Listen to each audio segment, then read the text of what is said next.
Hello दोस्तों, तो चलिए आज की इस वीडियो में हम क्लास 10th के मैथ के दो ऑब्जेक्टिव क्वेश्चन पढ़ने वाले हैं। देखिए लिखा हुआ है क्या लिखा हुआ है 4 cos 3 थीटा, या ऐसे बोल सकते हैं 4 cos 3 थीटा बराबर में 2 है। तो थीटा का मान पूछ रहा है, तो क्या जो लिखा हुआ है उसको लिखिए।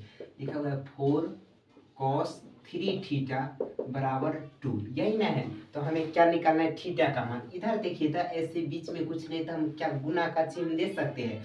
अगर गुना का चिन्ह दे सकते हैं तो इधर इस तरफ अगर गुना में तो उस तरफ जाएगा, तो किस में चला जाएगा, भाग में। भाग के मतलब बट्टा में लिखेंगे, तो लिखेंगे cos 3 थीटा बराबर क्या लिखेंगे यहाँ पर ऐसे लिख सकते हैं क्या लिखेंगे 2। इधर देखिए तो किस चीज में है, गुना में, तो उस तरफ जाएगा तो भाग में। यानी ये काटेंगे तो कितना हो जाएगा, एक बार में, दूसरे काटते एक बार में, दूसरे काटते दो बार में। यहाँ पर हो गया cos 3 थीटा बराबर 1/2। ठीक है, जो लिखा हुआ है इसको पहले इस तरफ लिख लेते हैं, cos 3 थीटा बराबर में कितना, 1/2। ये हो गया। अब बतलाइए तो cos थीटा में 1/2 किसका मान होता है। तो हमें पता है cos थीटा में cos 3 थीटा, इधर वाला तो जो लिखा हुआ है उसको लिख दीजिए। ठीक है, और एक बात बताइए, cos थीटा में 1/2 किसका मान होता है। तो हमें पता है cos 60 का मान होता है। तो हम यहाँ पर लिखेंगे cos 1/2 किसका मान होता है, cos थीटा में 60, cos 60 का, तो यहाँ पर लिखेंगे cos 60 डिग्री। अब बताइए, तो ये cos से ये cos खत्म हो जाएगा। ठीक है, तो यहाँ पर क्या बचेगा, 3 थीटा बराबर कितना, 60 डिग्री। इधर देखिए तो 3 किस में है, गुना में, उस तरफ भेजते तो भाग में चला जाएगा। तो थीटा बराबर क्या बचेगा, 60 डिग्री, बट्टा में कितना, 3 ही ना बचेगा। 3 एकम 3, 3 दूना 6, एगो जीरो है तो जीरो दे देंगे, यानी इसलिए थीटा बराबर कितना, 20 डिग्री। यही क्या हो गया आंसर। बतलाइए कोई दिक्कत है, देखिए तो। चलिए पहला क्वेश्चन का ऑप्शन कौन मिला है, थीटा बराबर 20 डिग्री, ऑप्शन में देखिए तो ए नंबर है। अब चलिए सेकंड क्वेश्चन बनाते हैं।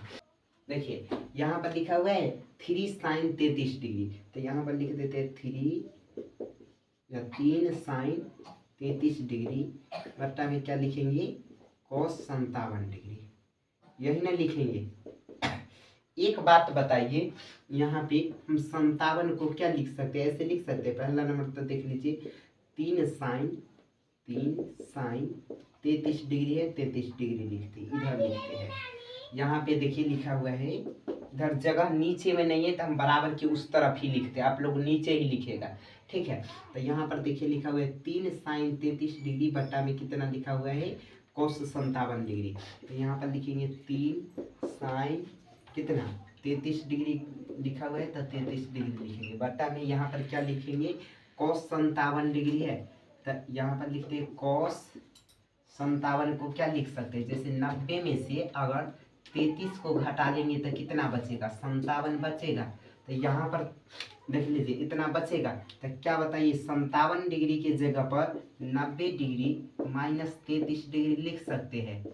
काहे कि 90 में से 33 घटाते तो 57 ही बचेगा, और 57 की जगह पर क्या cos 90 माइनस 33 डिग्री लिख सकते हैं।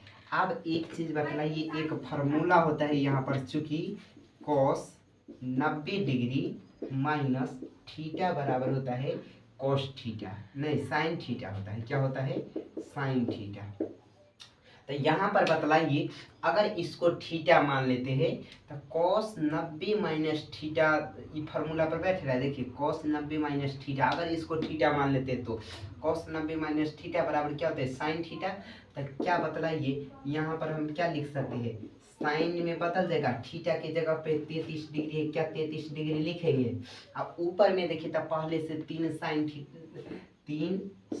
33 डिग्री है, 3 sin 33 डिग्री लिखेंगे। ये sin 33 से ये sin 33 खत्म, तो कितना बचेगा, 3 बचेगा। यही क्या है, हमारा आंसर है। देखिए तो 3 कहीं ऑप्शन में है, तो ऑप्शन नंबर देखिए तो डी नंबर, यही क्या हो जाएगा, सही हो जाएगा।